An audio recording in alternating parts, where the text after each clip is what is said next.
जय श्री राम। श्री बालकांड दोहा 224 से 240 तक 14वां रिकॉर्ड। सब शिशु एहि मिस प्रेम बस परसि मनोहर गात। तन पुल कहीं अति हर्ष हिय देखि देखि दो भ्रात। सब बालक इसी बहाने प्रेम के वश होकर श्री राम जी के मनोहर अंगों को छूकर शरीर से पुलकित हो रहे हैं और दोनों भाइयों को देख देख कर उनके हृदय में अत्यंत हर्ष हो रहा है। शिशु सब राम प्रेम बस जाने, प्रीति समेत निकेत बखाने। निज निज रुचि सब ले ही बोलाई, सहित स्नेह जाहि दो भाई। श्री रामचंद्र जी ने सब बालकों को प्रेम के वश जानकर यज्ञ भूमि के स्थानों की प्रेम पूर्वक प्रशंसा की। इससे बालकों का उत्साह, आनंद और प्रेम और भी बढ़ गया, जिससे वे सब अपनी अपनी रुचि के अनुसार उन्हें बुला लेते हैं और प्रत्येक के बुलाने पर दोनों भाई प्रेम सहित उनके पास चले जाते हैं।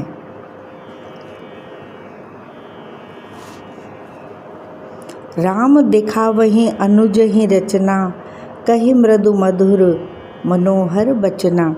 लव निमेष महु भुवन निकाया, रचई जासु अनुशासन माया।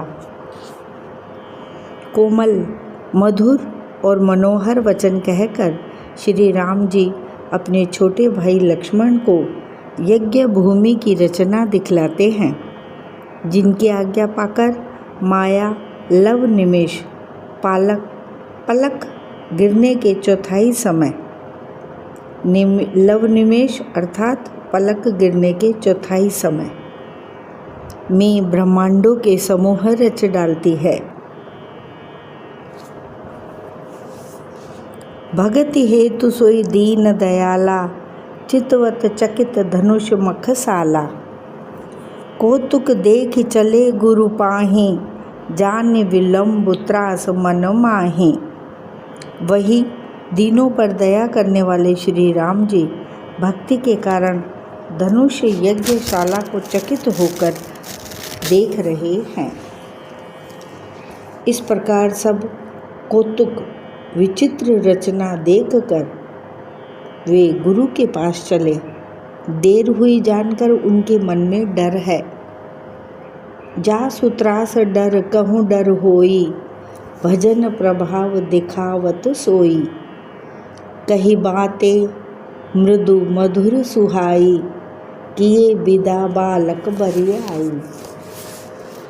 जिनकी भय से डर को भी डर लगता है, वही प्रभु भजन का प्रभाव दिखला रहे हैं। भजन का प्रभाव जिसके कारण ऐसे महान प्रभु भी भय का नाट्य करते हैं।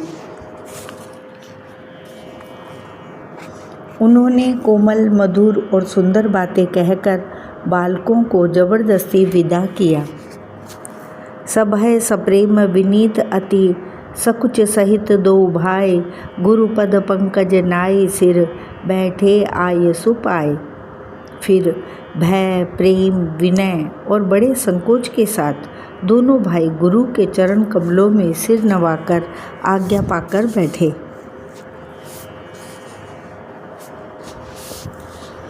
निसि प्रवेश मुनि आय सुदीना, सब ही संध्या बंदनु कीना। कहत कथा इतिहास पुरानी, रुचिर रजनी जुग जाम सिरानी।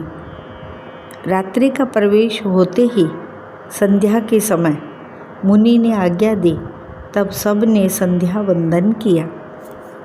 फिर प्राचीन कथाएं तथा इतिहास कहते कहते सुंदर रात्रि दोपहर बीत गई।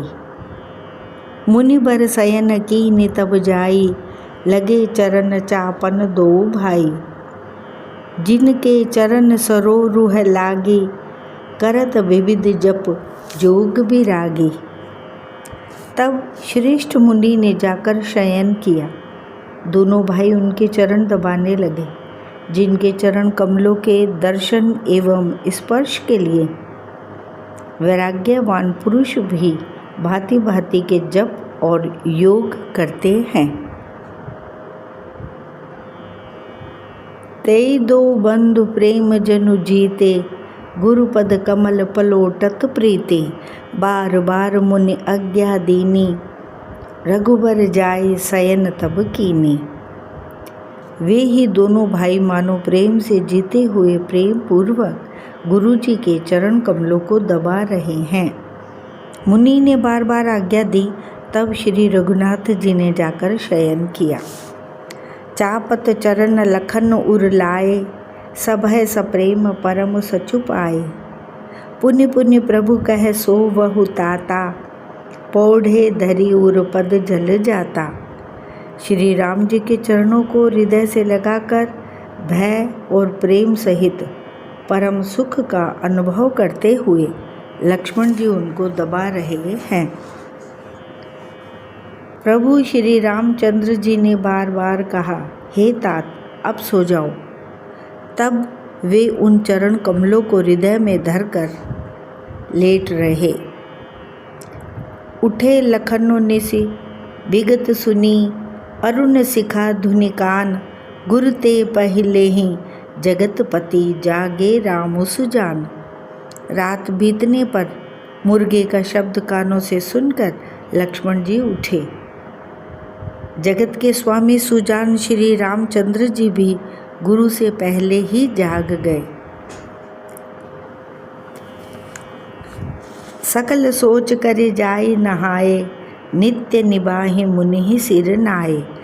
समय जाने गुर आय सुपाई, लेन प्रसून चले दो भाई। सब शौच क्रिया करके वे जाकर नहाए।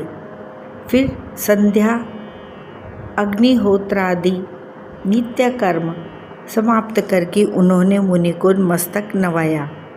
पूजा का समय जानकर गुरु की आज्ञा पाकर दोनों भाई फूल लेने चले।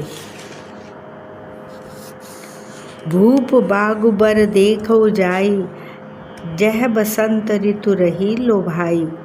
लागे विटप मनोहर नाना, बरन बरन बर बेली बिताना।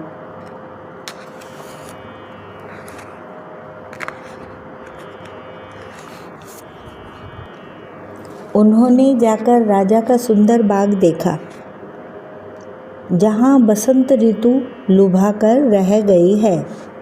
मन को लुभाने वाले अनेक वृक्ष लगे हैं। रंग बिरंगे उत्तम लताओं के मंडप छाए हुए हैं।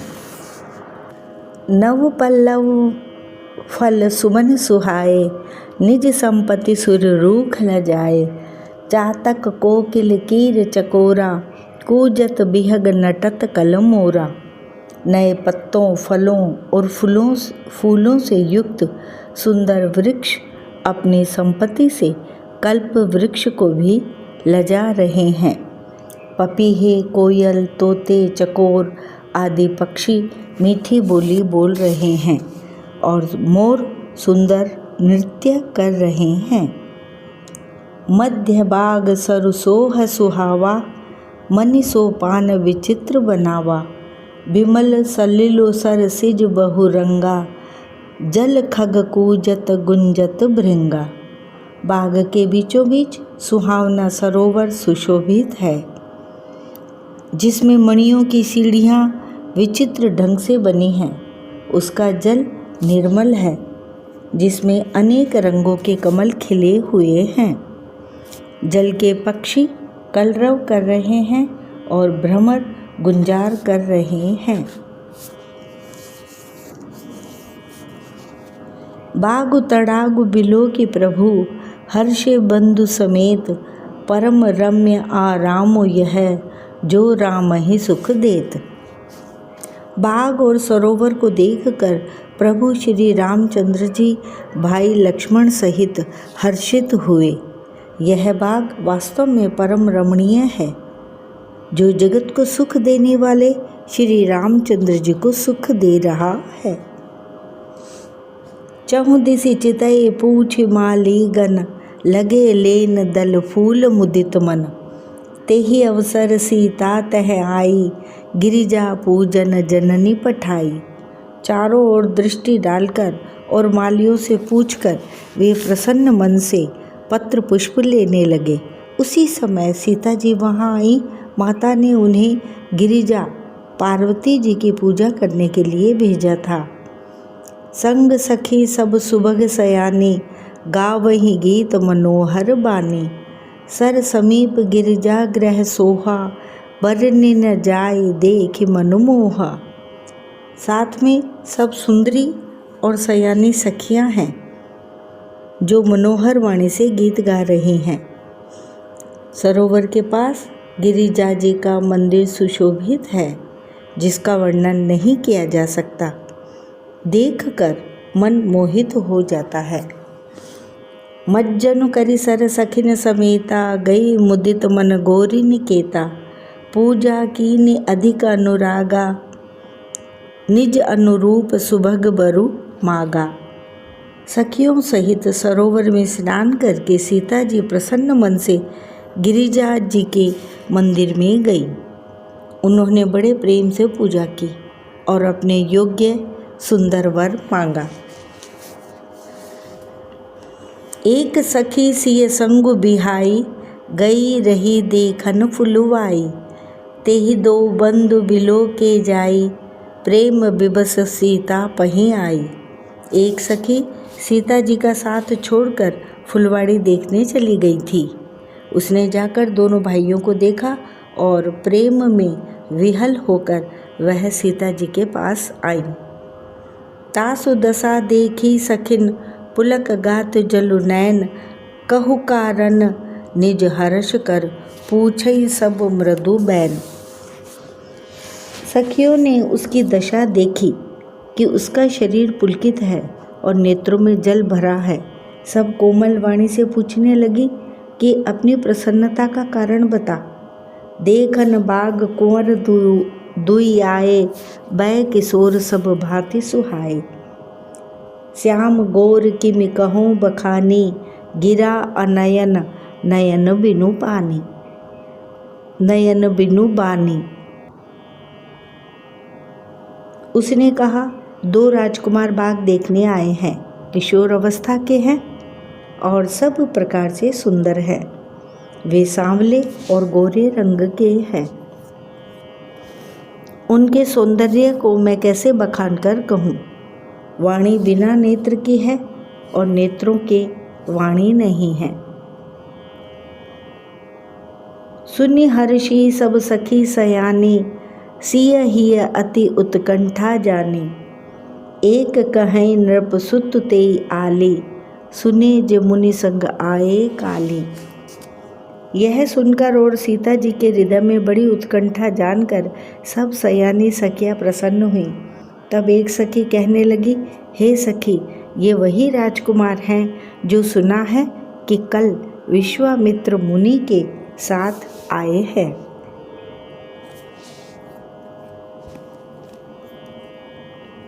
जिन निज रूप मोहनी डारी, कीने स्वबस नगर नर नारी।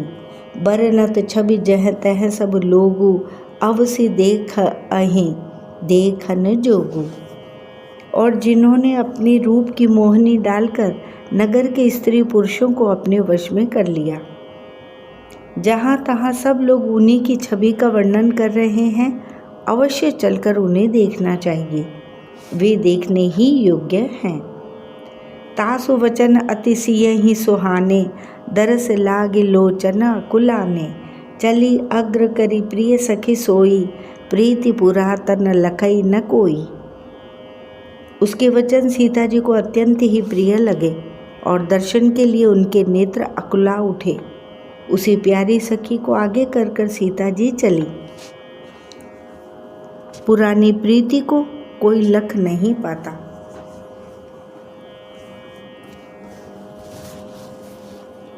सुमिरि सीय नारद वचन, उपजी प्रीत पुनीत। चकित बिलोकते सकल दिशि, जनु शिशु मृगे सभेद। नारद जी के वचनों का स्मरण करके सीता जी के मन में पवित्र प्रीति उत्पन्न हुई। वे चकित होकर सब ओर इस तरह देख रही हैं मानो डरी हुई मृग छौनी इधर उधर देख रही हो। कंकन किंकन नुपुर धुनि सुनी, कहत लखन सन राम हृदय गुनी। मानहु मदन दुंदुभि दीनी, मनसा विश्व विजय कह कीनी।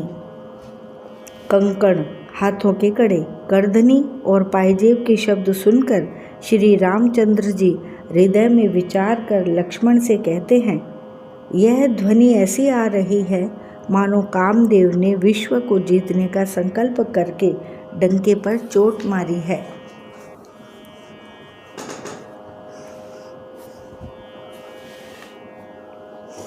अस कहीं फिरी चितए तेहि ओरा, सिय मुख ससि भय नयन चकोरा।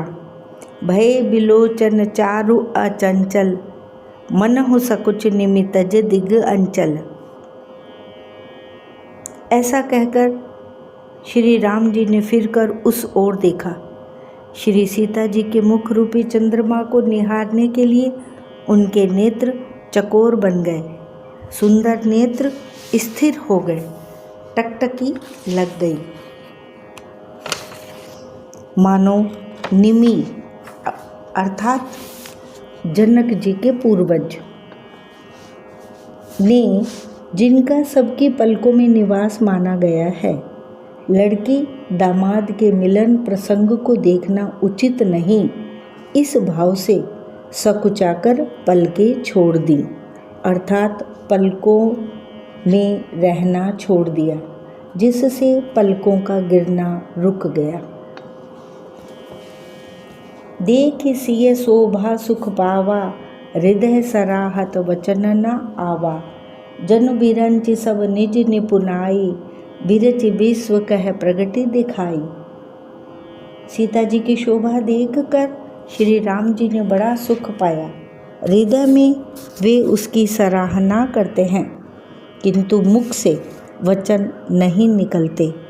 वह शोभा ऐसी अनुपम है मानो ब्रह्मा ने अपनी सारी निपुणता को मूर्ति मानकर संसार को प्रकट करके दिखा दिया हो।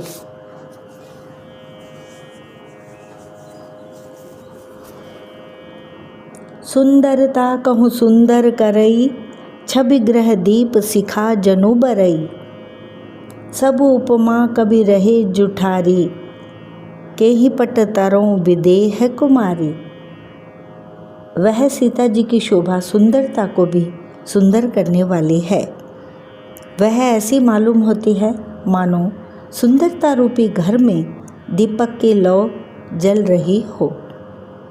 अब तक सुंदरता रूपी भवन में अंधेरा था, वह भवन मानो सीता जी की सुंदरता रूपी दीप शिखा को पाकर जगमगा उठा है, पहले से भी अधिक सुंदर हो गया है।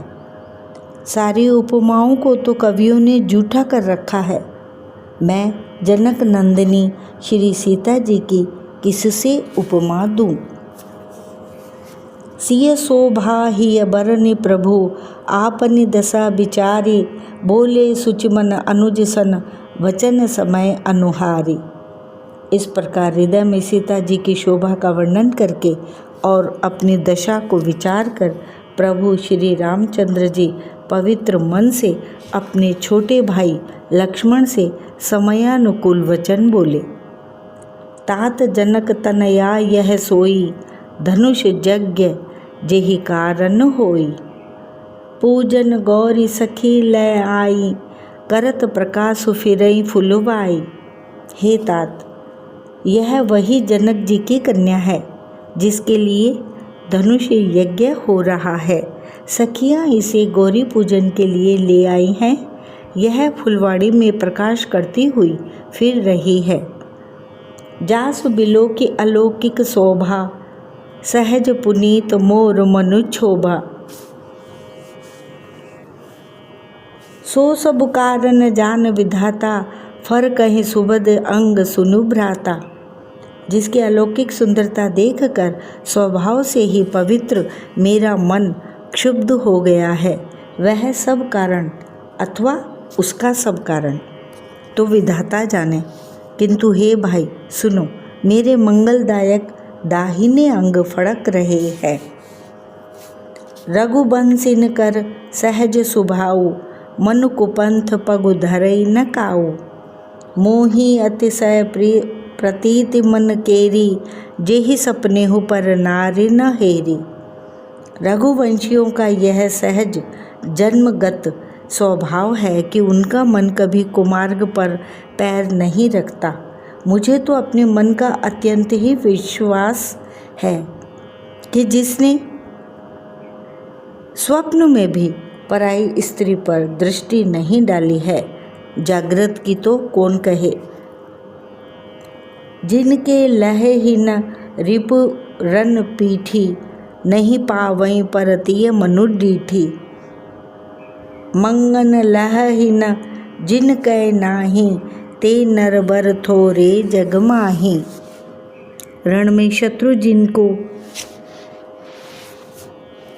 जिनकी पीठ नहीं देख पाते, अर्थात जो लड़ाई के मैदान से भागते नहीं, पराई स्त्रियां जिनके मन और दृष्टि को नहीं खींच पाती, और भिखारी जिनके यहाँ से ना ही नहीं पाते, खाली हाथ नहीं लौटते, ऐसे श्रेष्ठ पुरुष संसार में थोड़े हैं।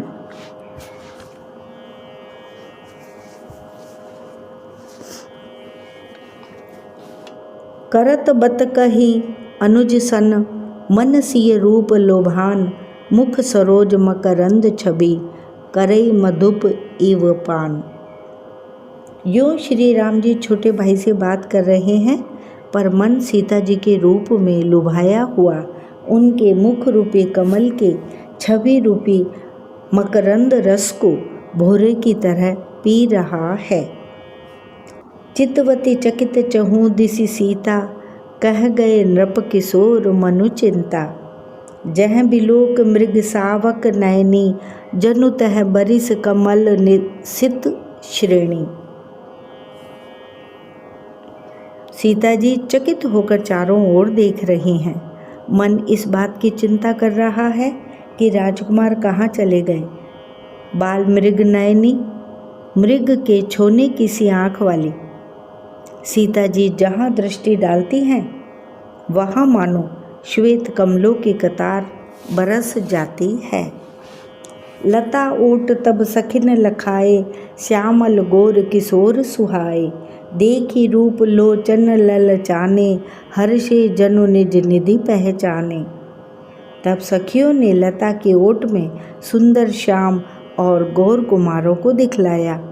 उनके रूप को देखकर नेत्र ललचा उठे। वे ऐसे प्रसन्न हुए मानो उन्होंने अपना खजाना पहचान लिया। थके नयन रघुपति छवि देखे, पलकनि हूँ परिहरि निमेषे। अधिक स्नेह देह भई भोरी, शरद शशिह जनु चितव चकोरी। श्री रघुनाथ जी की छवि देखकर नेत्र थकित निश्चल हो गए, पलकों ने भी गिरना छोड़ दिया। अधिक स्नेह के कारण शरीर विहल हो गया, बेकाबू हो गया, मानो शरद ऋतु के चंद्रमा को चकोरी बेसुध हुई देख रही हो। लोचन मगरा मही उरानी, दीन पलक कपाट सयानी। जब सिय सखिन प्रेम बस जानी, कहीं न सकहीं कछु मन सकुचानी। नेत्रों के रास्ते श्री राम जी को हृदय में लाकर चतुर शिरोमणि जानकी जी ने पलकों के किवाड़ लगा लिए, अर्थात नेत्र मूंद कर उनका ध्यान करने लगी। तब सखियों ने सीता जी को प्रेम के वश जाना। तब वे मन में सकुचा गई, कुछ कह नहीं सकती थी। लता भवन ते प्रगट भे, तेहि अवसर दो भाई। निकसे जनु जुग विमल बधू, जलद पटल बिल गाय।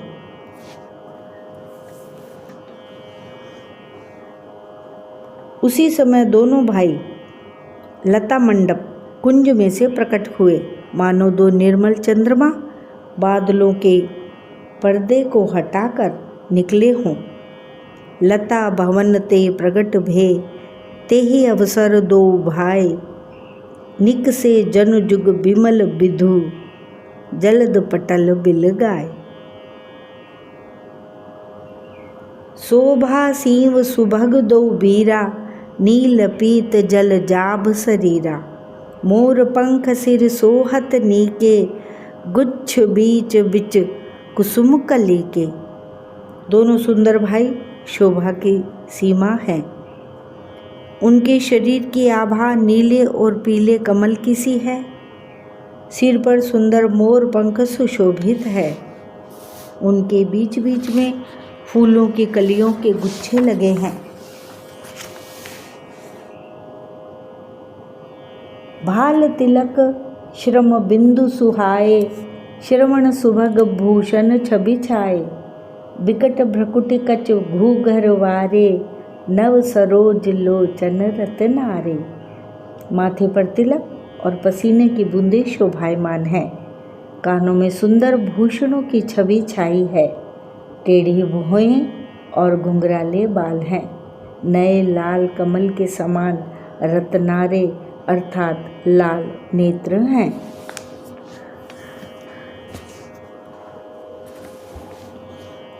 चारु चिबुक नासिका कपोला, हास बिलास लेत मनु मोला, मुख छवि कही न जाय मोहि पाही, जो बिलो की बहु काम लजाही।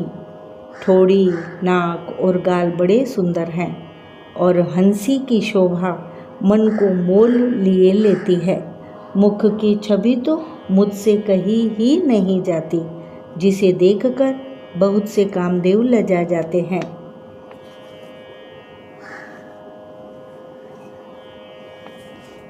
उर्मनिमाल कंबुकल गीवा, काम कलब कर भुजबल सीवा, सुमन समेत बाम कर दोना, सांवर कुंवर सखी सुठी लोना। वक्ष स्थल पर मणियों की माला है। शंख के सदर्श सुंदर गला है। कामदेव के हाथी के बच्चे की सूंड के समान उतार चढ़ाव वाली एवं कोमल भुजाएं हैं, जो बल की सीमा है। जिसके बाएं हाथ में फूलों सहित दोना है। हे सखी, वह सांवला कुंवर तो बहुत ही सलोना है। के हरि कटिपट पीत धर, सुषमा सील निधान, देखि भानुकुल भूषण ही, बिसरा सखिन अपान। सिंह किसी पतली लचीली कमर वाले पीताम्बर धारण किए हुए, शोभा और शील के भंडार, सूर्य कुल के भूषण श्री रामचंद्र जी को देखकर सखियां अपने आप को भूल गईं।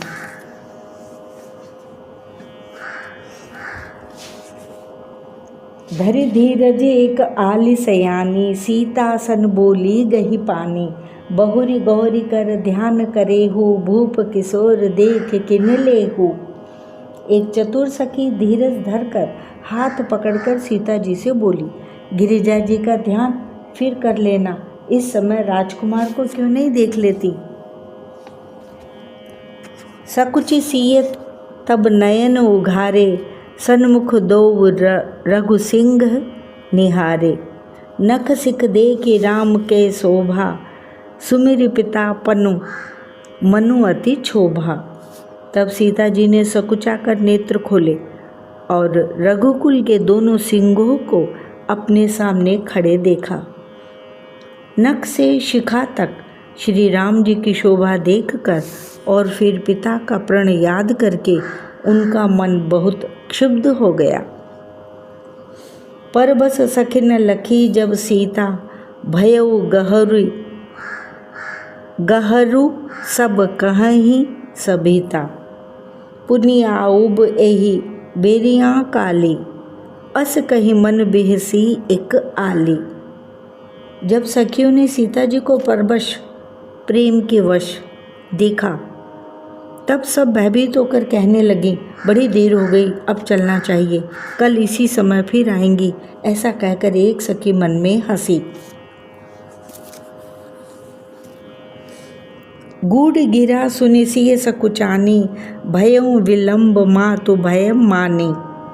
धरि बड़ी धीर राम उर आने, फिर अपना पौ पितु बस जाने। फिर अपन पौ पितु बस जाने। सखी की यह रहस्य भरी वाणी सुनकर सीता जी सकुचा गईं। देर हो गई जान उन्हें माता का भय लगा। बहुत धीरज धरकर वे श्री रामचंद्र जी को हृदय में ले आईं और उनका ध्यान करती हुई अपने को पिता के अधीन जानकर लौट चली। देखन मिस मृग बिहग तरु, फिरई बहोरी बहोरी, निरखे निरखे रघुबीर छवि, बाढ़ही प्रीत न थोरी। मृग पक्षी और वृक्षों को देखने के बहाने सीता जी बार बार घूम जाती हैं और श्री राम जी की छवि देख देख कर उनका प्रेम कम नहीं बढ़ रहा है, अर्थात बहुत ही बढ़ता जाता है।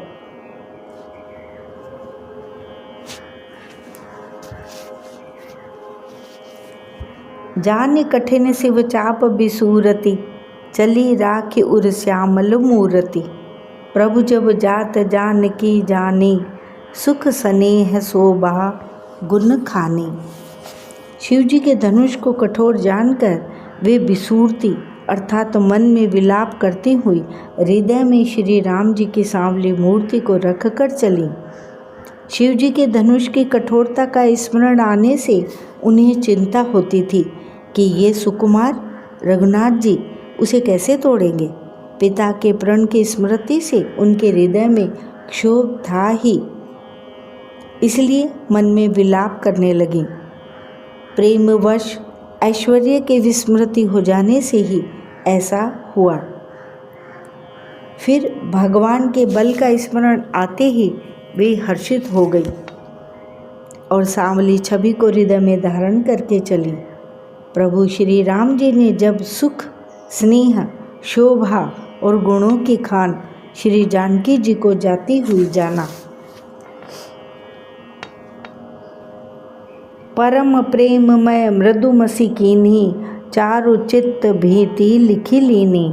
गई भवानी भवन बहोरी, बंदी चरण बोली कर जोरी।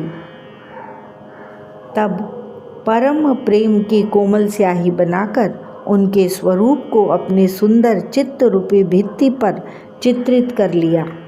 सीता जी पुनः भवानी जी के मंदिर में गईं और उनके चरणों की वंदना करके हाथ जोड़कर बोली, जय जय गिरिवर राज किशोरी, जय महेश मुख चंद चकोरी, जय गज वदन षडानन माता, जगत जननी दामनि दुति गाता।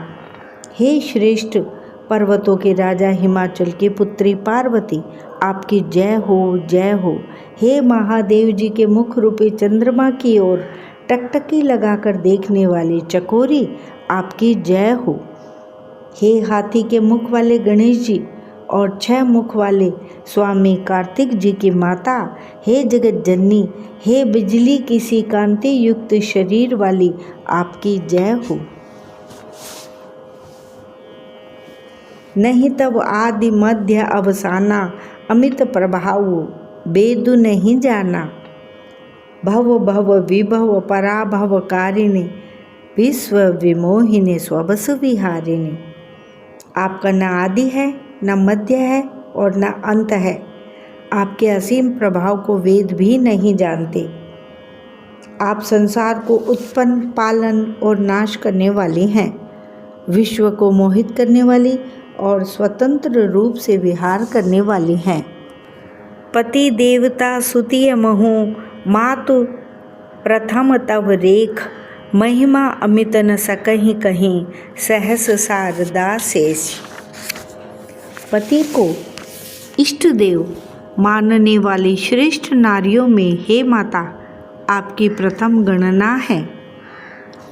आपकी अपार महिमा को हजारों सरस्वती और शेष जी भी नहीं कह सकते। सेवत तो ही सुलभ फलचारी, बरदायनी पुरारी पियारी। देखे पूज्य पद कमल तुम्हारे, सुर नर मुनि सब हों ही सुखारे। हे भक्तों को मुँह मांगा वर देने वाली, हे त्रिपुर के शत्रु शिवजी की प्रिय पत्नी, आपकी सेवा करने से चारों फल सुलभ हो जाते हैं। हे देवी, आपके चरण कमलों की पूजा करके देवता, मनुष्य और मुनि सभी सुखी हो जाते हैं। मोर मनोरथ जानहु नीके, बसहु सदा उरपुर सब ही के। कीनेहु प्रगटन कारण तेहि, अस कही चरण गहे बै देहि। मेरे मनोरथ को आप भली भांति जानती हैं, क्योंकि आप सदा सबके हृदय रूपी नगरी में निवास करते हैं। इसी कारण मैंने उसको प्रकट नहीं किया। ऐसा कहकर जानकी जी ने उनके चरण पकड़ लिए। विनय प्रेम बस भई भवानी, खसी माल मूरति मुसुकानी। सादर सिय प्रसाद सिर धरऊ, बोली गौरी हर्षु हिय भरऊ। गिरिजा जी सीता जी के विनय और प्रेम के वश में हो गई। उनके गले की माला खिसक पड़ी और मूर्ति मुस्कुराई। सीता जी ने आदरपूर्वक उस प्रसाद अर्थात माला को सिर पर धारण किया। गौरी जी का हृदय हर्ष से भर गया और वे बोली, सुन सिय सत्य असीस हमारी, पूज ही मन कामना तुम्हारी। नारद वचन सदा सुचि साचा, सो बरु मिलहि जाहि मनु राचा। हे सीता, हमारी सच्ची आशीष सुनो, तुम्हारी मनोकामना पूरी होगी। नारद जी का वचन सदा पवित्र और सत्य है, संशय भ्रम आदि दोषों से रहित और सत्य है। जिसमें तुम्हारा मन अनुरक्त हो गया है वही वर तुमको मिलेगा।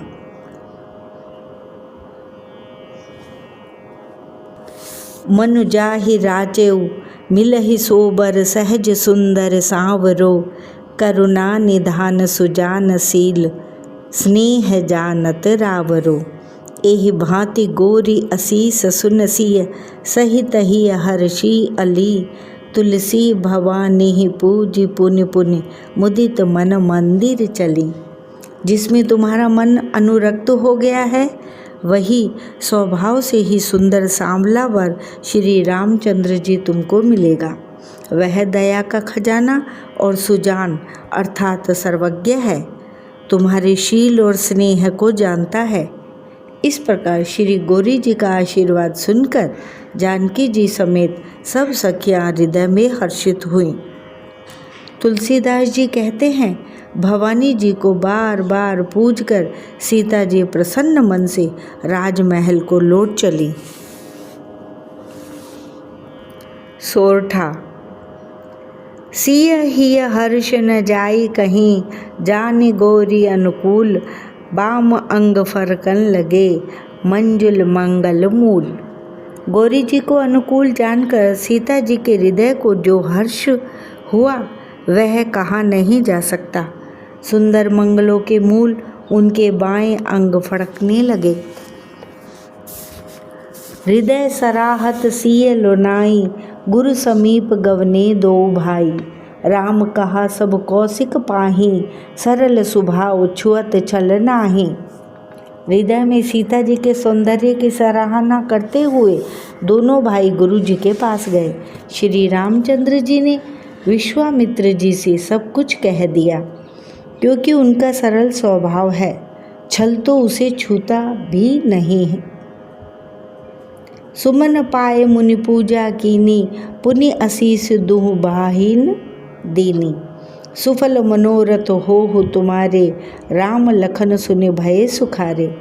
फूल पाकर मुनि ने पूजा की, फिर दोनों भाइयों को आशीर्वाद दिया कि तुम्हारे मनोरथ सफल हों। यह सुनकर श्री राम लक्ष्मण सुखी हुए। करी भोजन मुनि बर विज्ञानी, लगे कहन कछु कथा पुरानी। विगत दिवस गुरु आय सुपाई, संध्या करन चले दो भाई।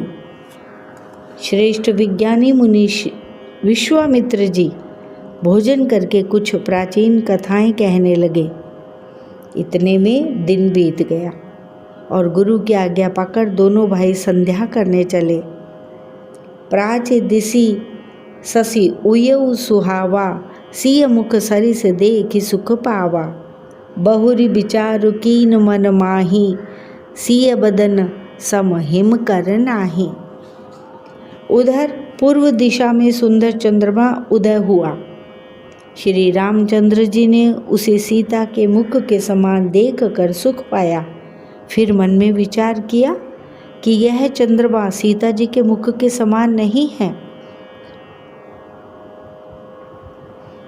जन्म सिंधु पुनि बंधु बिशु, दिन मलीन सकलंक। सिय मुख समता पाव किमी, चंदु बापुरो रंक। खारे समुद्र में तो इसका जन्म, फिर उसी समुद्र से उत्पन्न होने के कारण विष इसका भाई। दिन में यह मलिन शोभाहीन निस्तेज रहता है और कलंकी काले दाग से युक्त है। बेचारा गरीब चंद्रमा सीता जी के मुख की बराबरी कैसे पा सकता है। घटई बढ़ई बिरहनि दुखदाई, ग्रसही राहु निज संदेहि पाई।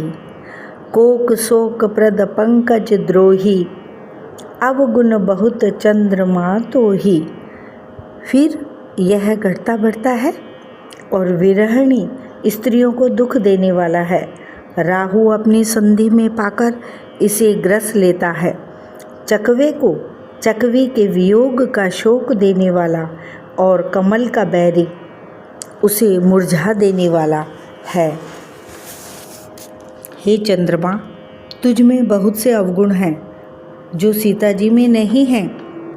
बै देही मुख पट तर दीने, होई दोष बड़ अनुचित कीने। सिय मुख छवि विधु ब्याज बखाने, गुरु पहि चले निशा बड़े जाने। अतः जानकी जी के मुख की तुझे उपमा देने में बड़ा अनुचित कर्म करने का दोष लगेगा। इस प्रकार चंद्रमा के बहाने सीता जी के मुख की छवि का वर्णन करके बड़ी रात हो गई जान वे गुरु जी के पास चले। करि मुनि चरण सरोज प्रणामा, आय सुपाय की न विश्रामा। विगत निशा रघुनायक जागे, बंधु बिलो के कहन अस लागे। मुनि के चरण कमलों में प्रणाम करके आज्ञा पाकर उन्होंने विश्राम किया। रात बीतने पर श्री रघुनाथ जी जागे और भाई को देखकर ऐसा कहने लगे। उयऊ अरुण अवलोकहु ताता, पंकज कोक लोक सुखदाता। बोले लखन जोरी जुग पानी, प्रभु प्रभाव सूचक मृदु बानी। हे तात, देखो कमल, चक्रवाक और समस्त संसार को सुख देने वाला अरुणोदय हुआ है। लक्ष्मण जी दोनों हाथ जोड़कर प्रभु के प्रभाव को सूचित करने वाली कोमल वाणी बोले।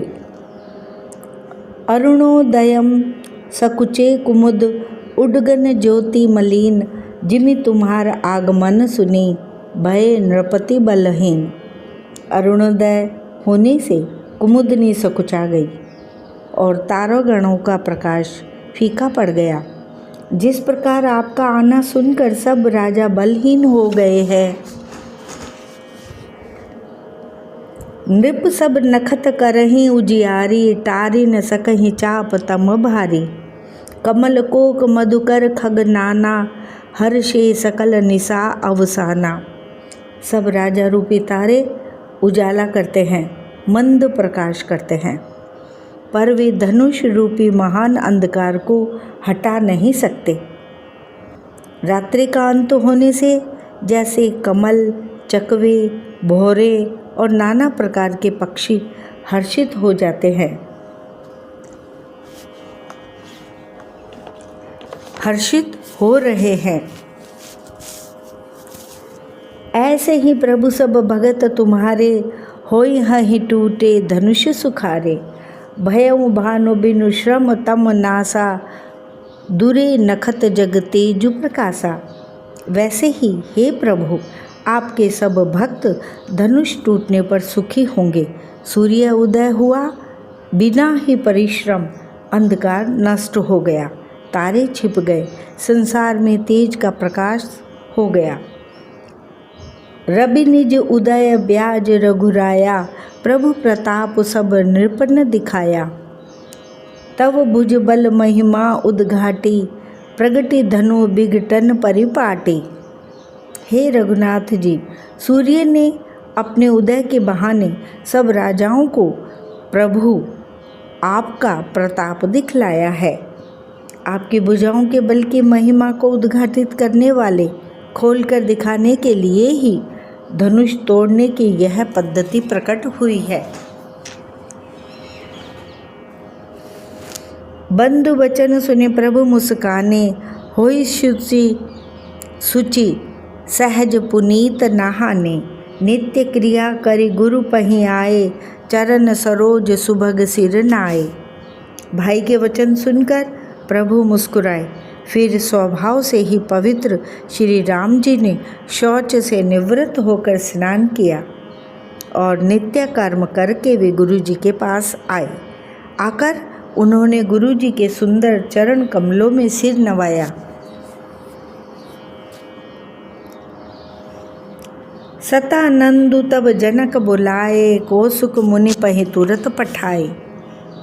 जनक विनय तिन आईर सुनाई, हर्ष बोल लिए दोऊ भाई। तब जनक जी ने शतानंद जी को बुलाया और उन्हें तुरंत ही विश्वामित्र मुनि के पास भेजा। उन्होंने आकर जनक जी की विनती सुनाई।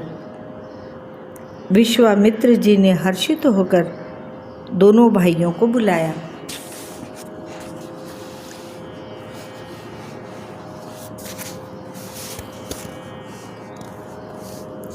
सतानंद पद बंदी प्रभु, बैठे गुरु पहि जाए। चलहु तात मुनि कहूँ, तब पठवा जनक बुलाए। सतानंद जी चरणों की वंदना करके प्रभु श्री रामचंद्र जी गुरु जी के पास बैठे। तब मुनि ने कहा, हे तात चलो, जनक जी ने बुला भेजा है। मास पारायण 8वां विश्राम, 9वां पारायण 2रा विश्राम। सिय स्वयंबरु देखई जाई, ईसु कहा धौ देई बड़ाई।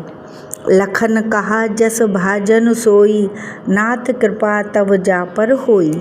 चलकर सीता जी के स्वयंवर को देखना चाहिए। देखें ईश्वर किसको बड़ाई देते हैं। लक्ष्मण जी ने कहा, हे नाथ, जिस पर आपकी कृपा होगी वही बड़ाई का पात्र होगा। धनुष तोड़ने का श्रेय उसी को प्राप्त होगा। हर्षे मुनि सब सुनि बरबानी, तीनी असीस सबहि सुख मानी।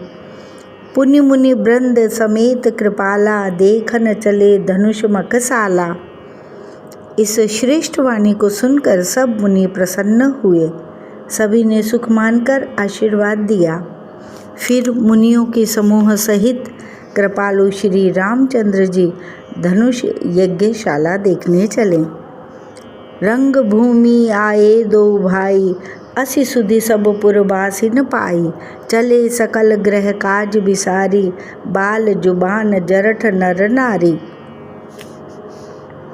दोनों भाई रंग भूमि में आए हैं। ऐसी खबर जब सब नगर निवासियों ने पाई, तब बालक जवान बूढ़े स्त्री पुरुष सभी घर और कामकाज को भुलाकर चल दिए। देख जनक भीर भय भारी, सुचि सेवक सब लिए हकारी। तुरत सकल लोगन पहि जाहू, आसन उचित देहु सब काहू। जब जनक जी ने देखा कि बड़ी भीड़ हो गई है, तब उन्होंने सब विश्वास पात्र सेवकों को बुलवा लिया और कहा, तुम लोग तुरंत सब लोगों के पास जाओ और सब किसी को यथा योग्य आसन दो।